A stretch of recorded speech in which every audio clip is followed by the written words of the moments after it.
Irrelevant. This madman, Koarek. He has completely reshuffled the cards. Now we not only have to deal with the High Ones, but also with him and his fanatics. However, there's also good news. You have probably seen it already.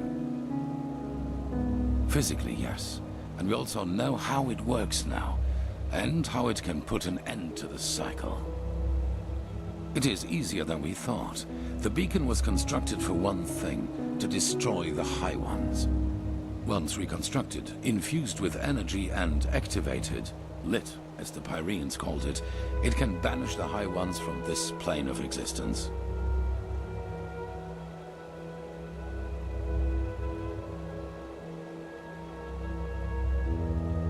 Immaterial, indeed. Essentially, they can be compared to the cold or to shadows. Omnipresent elements, yet we cannot touch them. Energy, if you will. However, there is a counterpart to each energy. Cold and fire, shadow and light. The High Ones and the beacon. Yes. Imagine a torch driving away the darkness in the moment it is ignited. This is what the beacon can do, except that the banishing will be permanent. Yes, as I said, it needs to be infused with energy before it can be lit. I take it you have noticed the 3 sockets on its base. They are what it draws its power from. Once they are filled, the beacon can be ignited and the High Ones will be undone, once and for all. At least, if the old writings are true. The only thing left for us to find out is what these energy sources are. But we are close. Give the Arcanists some more time and I will let you know if there's any news. In the meantime, get equipped accordingly. Some of the Neremes have landed already, and outbreaks of the Red Madness become more and more frequent as we speak. No, there are not enough, and we must keep the few there are in our possession, in case anything unexpected should happen. The only thing we can do to stop the madness is to destroy the High Ones as soon as possible.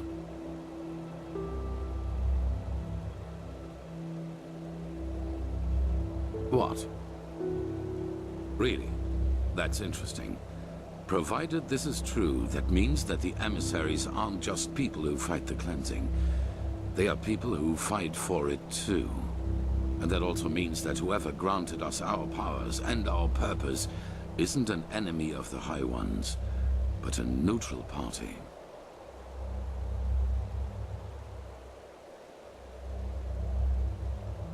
I beg your pardon.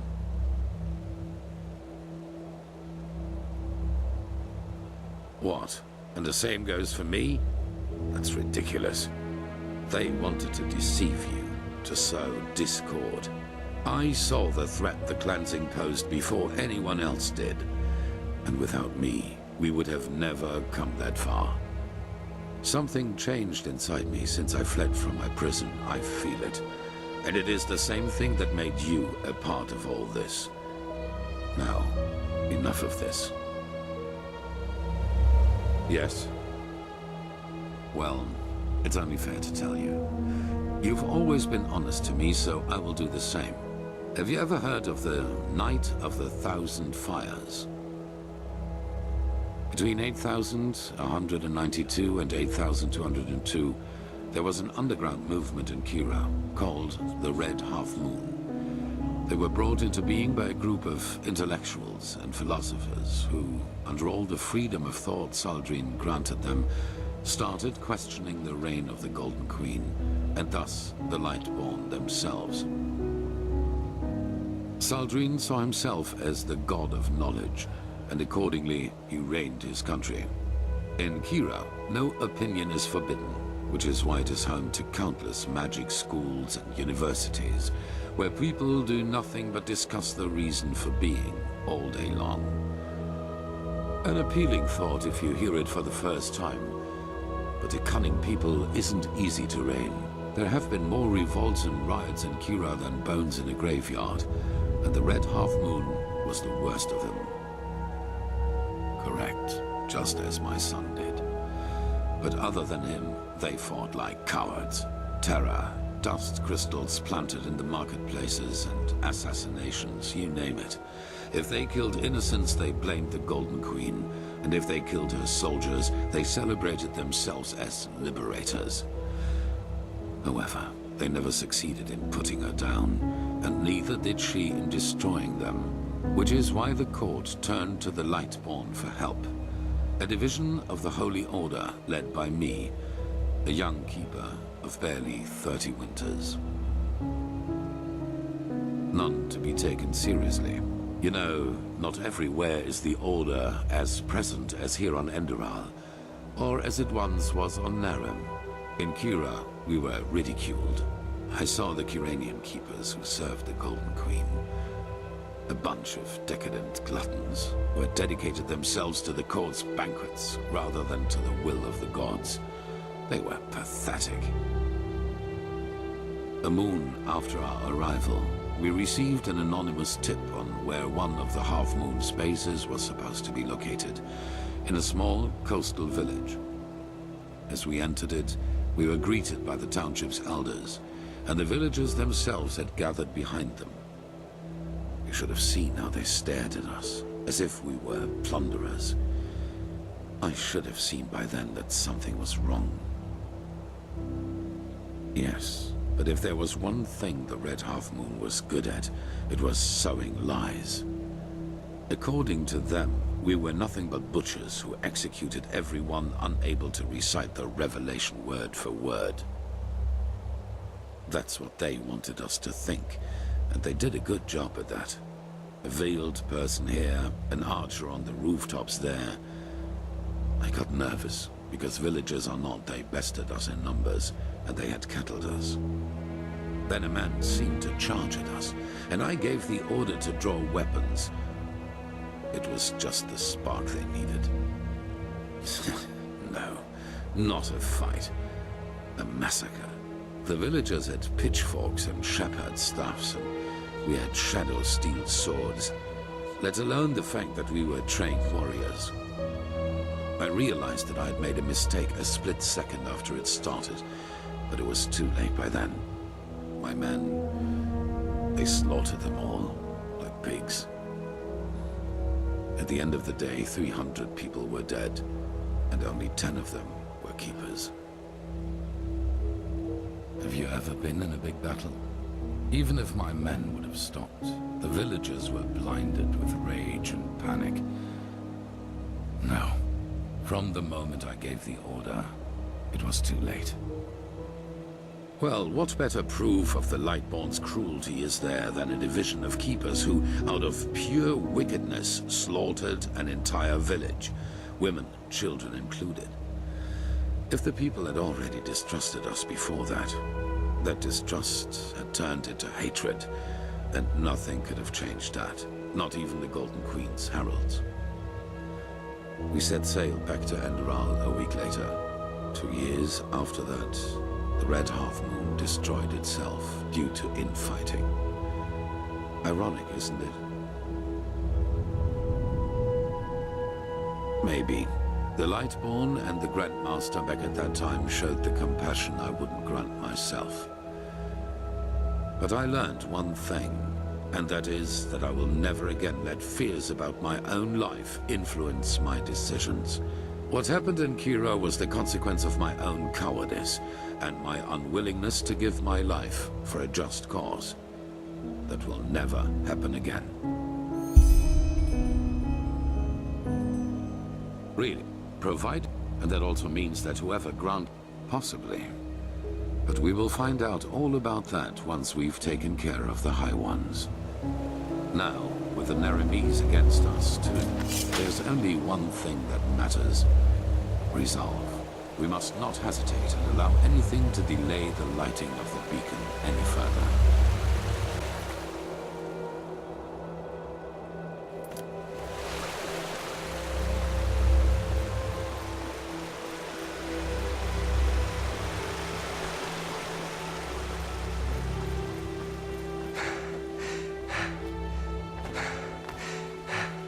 Ahoy.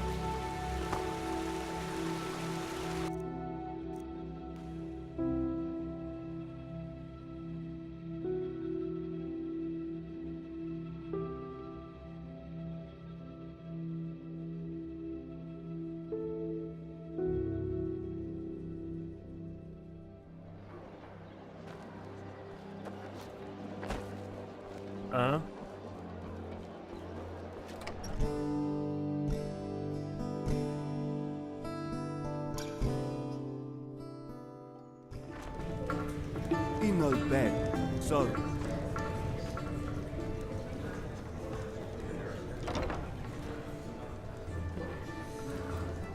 Prophet, are you in there?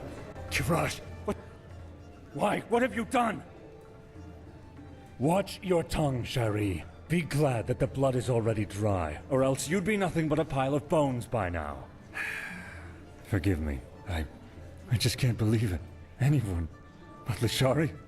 Yes, I know, Nea. But she was a good woman. We both know that we're not involved in this. So please tell me why you and Lashari wanted to meet up here? Were the two of you close? It's been a while since there was a man at Lashari's side.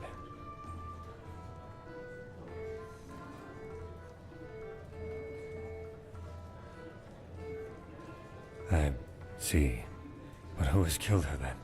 This doesn't make any sense. Maybe the murderer has left a clue. We have to search.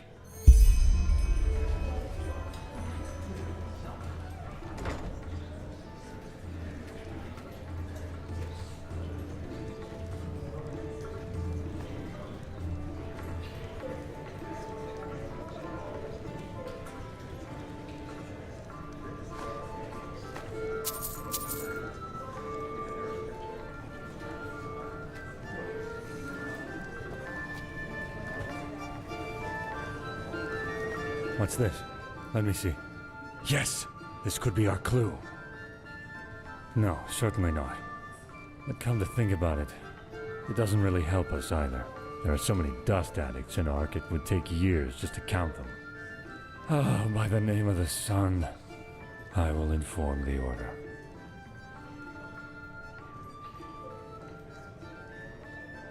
No, it's not. Believe me. We will find this son of a whore, and he is going to pay for what he did.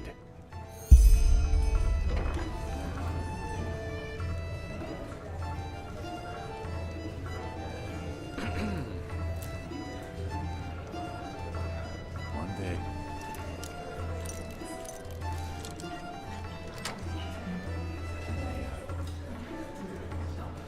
One day. Mead, stew, roast pork. Anyone?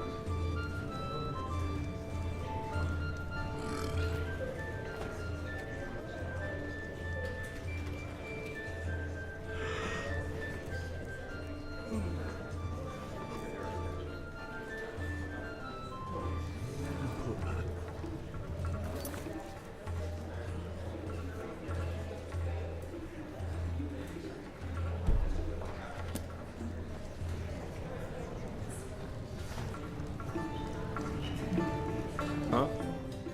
Well, what should I? Plus, most soldiers of the city guard have never used their weapons on anything else than training dummies, while the Neramis have been...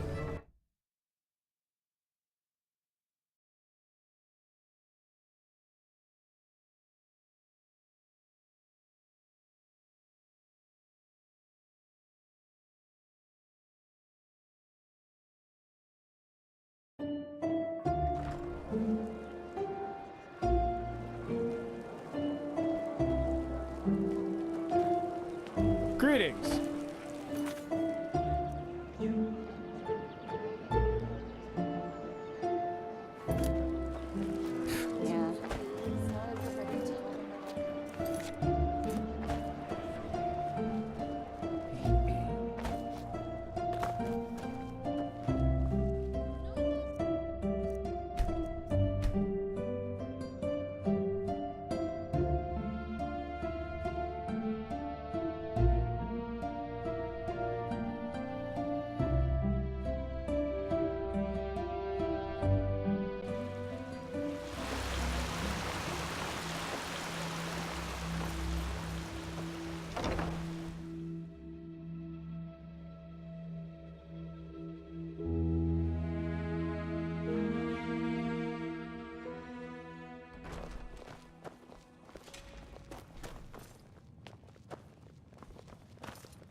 Ah, if it isn't the Prophet. What's wrong? You look troubled.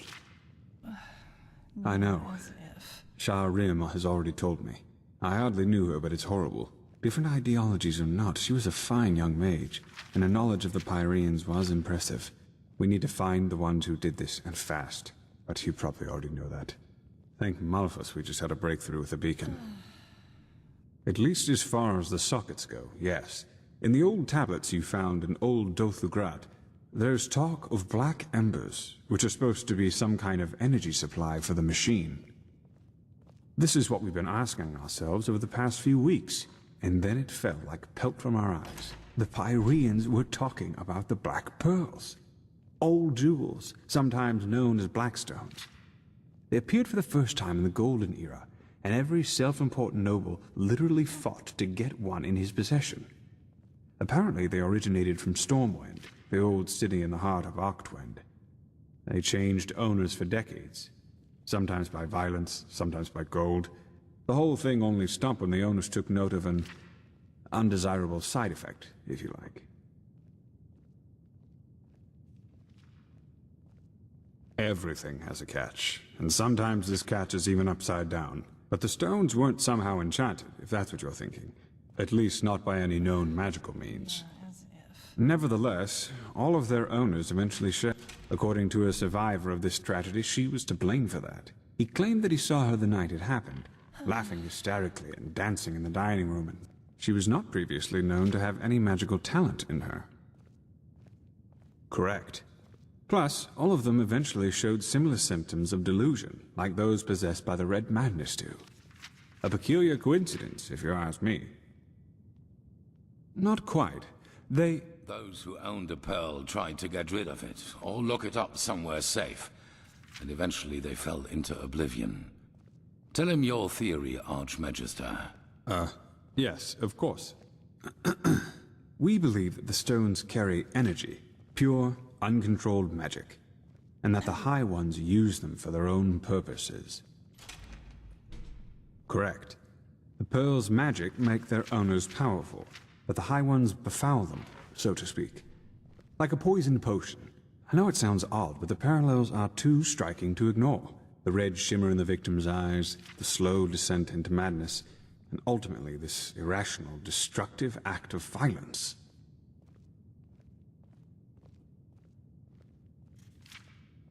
That's what we thought too, but it seems we were wrong. Maybe the High Ones never leave our planes at all, even after the cleansing. Maybe they are even part of this world, just like the tides or the elements. And the death of the gods is only what really sets them rolling, so to speak. That's a question I've been asking myself since we first learned of the cycle. Who knows? Maybe they like for us to suffer. Or maybe they see us as we see ants, whose lives simply mean nothing. Or maybe the very concept of intentions is meaningless to them. That's what we think, yes. Nothing else in this world possesses that much raw power. Which is why you will find them for us. No, because we know what we are dealing with, unlike those who fell victim to the stones. Imagine them as a powerful, magical sword. A fool won't know how to wield it and will eventually cut himself with it. A seasoned warrior, however, can use its power for his purposes.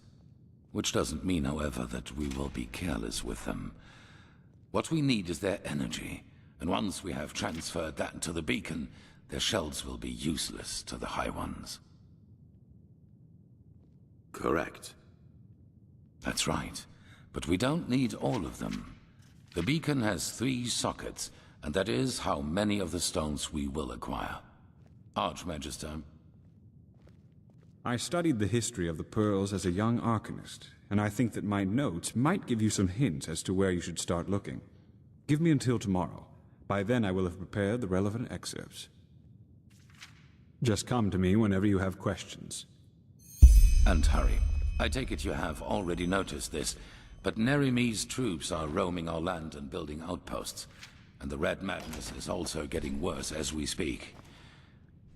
Now go, Prophet. The sooner we find these stones... Prophet. I have been told it is a great loss for our cause. You were the one who found her, weren't you? Why was she in the tavern? And how did you know where to find her?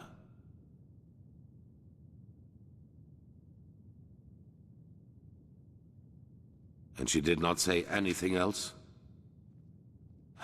That was foolish.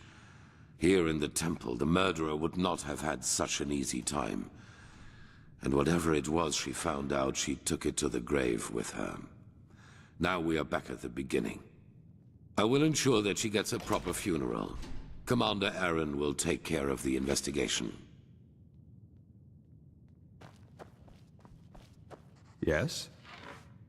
Well, finding out about the Blackstones was definitely a great step forwards. But still, we're left with a myriad of questions. Sometimes I feel pathetic, to be honest. Like a child, asked to understand the functioning of a Starling airship.